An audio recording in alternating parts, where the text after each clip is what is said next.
Hey, footy fans, you ready for some more footy fun with Footy Fin and Rugby Championship Round 3? I'm celebrating. This is a lovely, nice surprise for Father's Day here in Australia. Australia 20 have a last gasp victory over Argentina 19 in Argentina this morning, Sunday, Australian time. So great surprise. Look, I would not have been surprised if the Wallabies came away with 0 wins from 6 games in this rugby championship. For the 2 games in Argentina, I've already said that I would have been probably um, not expecting more than a couple of bonus points. So great to get a win.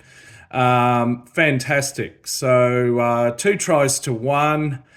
Australia had tries from Jake Gordon at 28th minute and Rob Valentini in the 50th minute. Argentina had a try from Gonzalez in the 50th minute. Australia were down 10-0 about midway through the first half or thereabouts. So good to come back from that. Look, it was wet conditions, but nonetheless, there were still some very concerning signs for the Wallabies. Let's not get too excited just yet. We'll take this win for sure. Restarts, receiving kickoffs, particularly even after we just scored. Absolutely terrible. Schoolboy errors. Yes, I've talked about this before after the last loss against the Springboks. Okay, yes, it is wet. But come on, we expect better, guys. Please. This is terrible. And catching some high balls as well. Not good enough at this level. Kicking in general play, again, not great. Particularly Noah Lolesio was a bit guilty on a few occasions there. Let's hope he continues to improve. Some positive signs. The scrums, as I'd said last week, with Tupou and Bell starting props and Ella Alatoa on the bench, I was optimistic, and they've done very well there. Our defence was very good, and turnovers, some great work there, particularly Carlo Tizzano at 7 deserves a mention. I think he made 22 tackles, which is good for a rugby match. Wouldn't be that great in an NRL match, but good stats. Well done, Carlo Tizzano. Look, again, in terms of concerning things, this is something that has been so frustrating in recent years or for a decade or more. In the first half, I think it was, we saw the Wallabies string together 27 phases, 27, attacking in Argentina's territory, ultimately to spill the ball and come away with no points, not even a penalty. That is not good enough.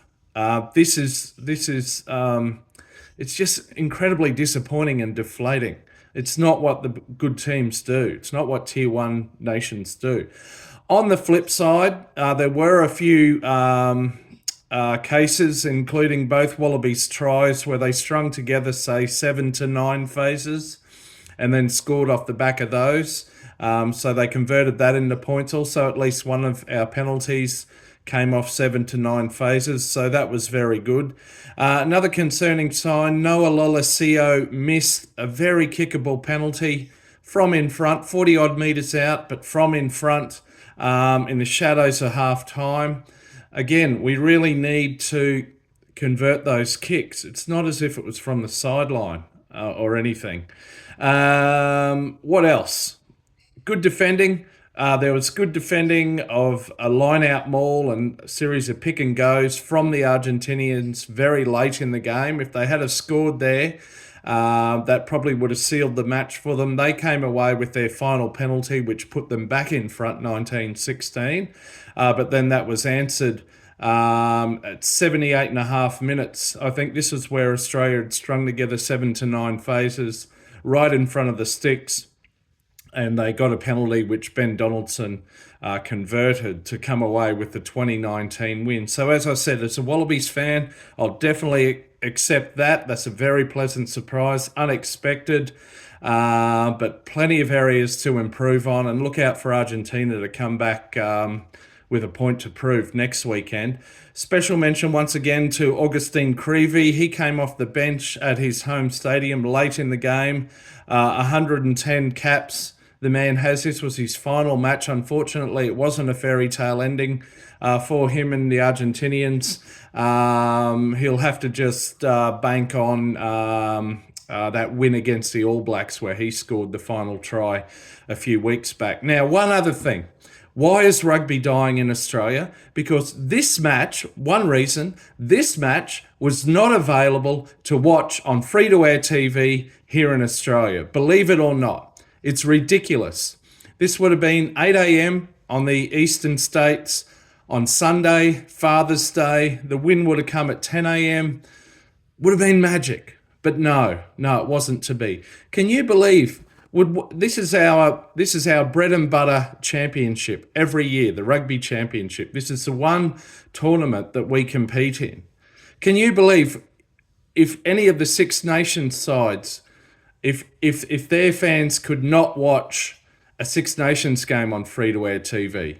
Does that happen? I really don't think so. Having lived in Ireland when I was there, it would never have happened. It didn't happen. So this is ridiculous. Pull your socks up, Rugby Australia. Anyway, I'm happy with the win. Lots to improve on, but for today, we'll take that. All right, till next time, catch you around the middle of a rolling mall. See ya.